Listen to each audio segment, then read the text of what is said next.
साताऱ्यामध्ये दीपक देशमुखांच्या घरी ईडीची छापेमारी सुरू आहे। दीपक देशमुख हे मायणी मेडिकल कॉलेजचे चेअरमन आहेत। रात्रीपासून ईडीचं पथक देशमुखांच्या घरी उपस्थित आहे। देशमुख यांच्या घराबाहेर मोठा पोलीस बंदोबस्त देखील तैनात करण्यात आलेला आहे। साताऱ्यातून ही महत्त्वाची बातमी आहे। साताऱ्यात दीपक देशमुखांच्या घरी ईडीची छापेमारी सुरू आहे। या संदर्भात अधिक माहिती देत आहेत आमचे प्रतिनिधी साई सावंत। साई, नेमके कोणत्या प्रकरणामध्ये ही छापेमारी सुरू आहे, ही कारवाई सुरू आहे? नक्कीच प्रथमेश, सातारा जिल्ह्यातील मायनी मेडिकल कॉलेजचे चेअरमन असलेले दीपक देशमुख यांच्या घरी रात्रीपासून ईडीचा छापा पडलेला आहे। ईडीचं पथक रात्रीपासून त्यांच्या घरी आहे। हे संपूर्ण प्रकरण असं आहे की मेडिकल कॉलेजचा हा गैरव्यवहार प्रकरणाचा हा वाद आहे। त्यामध्ये त्यांचे घरातीलच दोन व्यक्ती ईडीची कारवाई झाल्यानंतर 2 वर्षापासून जेलमध्ये आहेत।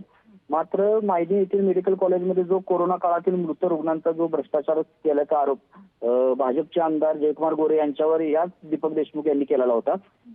दीपक देशमुख यांनी जयकुमार गोरे यांच्यावर याचिका देखील दाखल केलेली होती यांच्या विरोधात। त्यानंतर हे प्रकरण संपूर्ण अधिवेशनात देखील गाजलेलं होतं आणि आता हे प्रकरण या ईडीच्या कारवाईनंतर आता नेमकी सातारा जिल्ह्यामध्ये राजकीय वर्तुळामध्ये देखील चर्चा सुरू झालेली आहे आणि याच घटनेच्या पार्श्वभूमीवर निषेधार्थ उद्या मायनी ग्रामस्थांनी देखील मायनी शहर बंद ठेवण्याचं आवाहन देखील केलेलं आहे। प्रथमेश, नक्कीच साई, धन्यवाद तुम्ही दिलेल्या सविस्तर माहिती संदर्भात।